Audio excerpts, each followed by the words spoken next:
Okay, so now that I have finished my design, one thing that I'll say, and please remember this throughout the entirety of it, is that all of your designs must be one color or shades of one color. So for instance, I would just always use black just to help everybody out.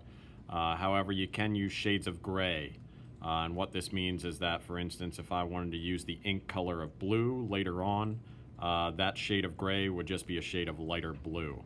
So keep in mind that the intensity of the color black kind of decides what shade color ink you will use later on.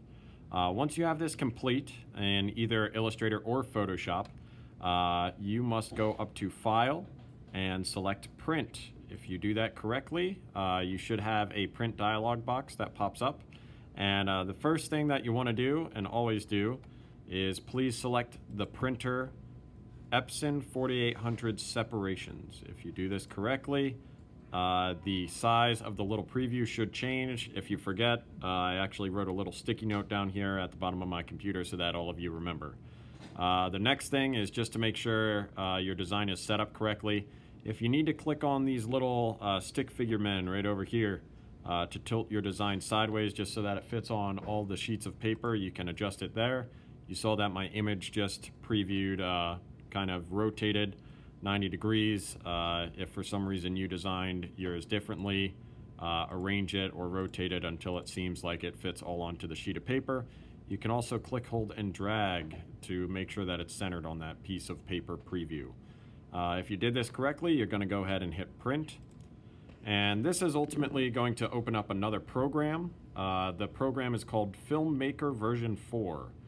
So if you do that correctly, this will allow you to print films out on the Epson 4800 inkjet printer, which is located in the corner of my room.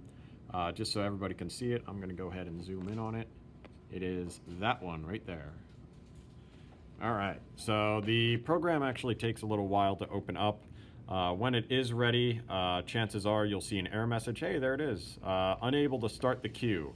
That is okay. For some reason, it always just does that whenever you're ready to print. But down here in the very bottom of my screen, you're going to see a little icon pop up. That's going to be white with a little bit of labels on it. And that will be the FilmMaker version 4 software. So, oh, there it goes. Okay, cool. So if I open that up, this is what FilmMaker version 4 looks like. Sometimes there's going to be some past jobs that are going to be still queued up. And what exactly do I mean by queued up? This list of print jobs off to the left here, that is known as a queue. So if there's something over there on that list, that means that it is getting ready to print. If you need to clear the jobs that are loaded up before you even start, all you need to do is right-click on their big piece of paper preview off to the right here and select Remove. If you do that, your workstation is nice and clear. So there's only really one thing left to do, and that's import and then print. So we go back into Illustrator, and since we got the error message before, we're going to go ahead into File and Print yet again. This should already be set up correctly if you followed my instructions before when we did this. Then go ahead and File Print yet again. All right, and head on over to FilmMaker. Now you can see it's loading up, but it looks like there's 2 pages. Believe it or not, there is actually 4. So let me zoom out. And the reason being is because this program actually automatically separates into CMYK, which stands for cyan, magenta, yellow, and black.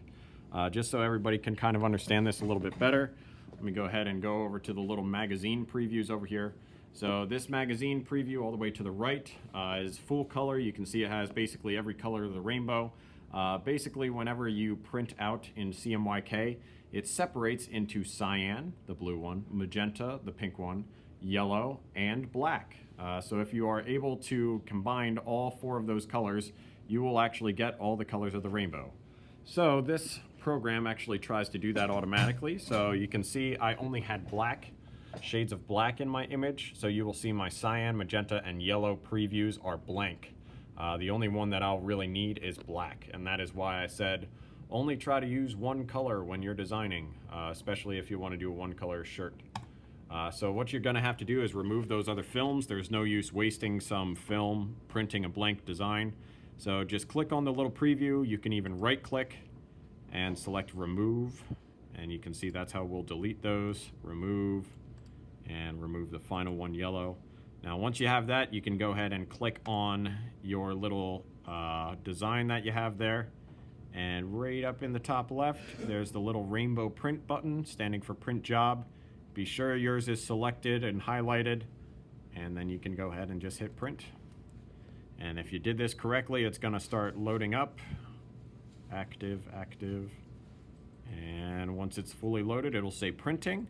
And you should hear the printer over here begin to click on. Let me go ahead and head around. And you can see and hear it start to ramp up. And it takes a little while than normal just because it's such fine detail, but you should see the little printer head inside begin to move back and forth whenever it starts to print. So just be patient with it. Once this is finished, if no one else's design is printing out, you can actually press and hold the down arrow, and this will feed the film out, causing you to be able to cut out your film and get ready for exposing your screen. Thanks.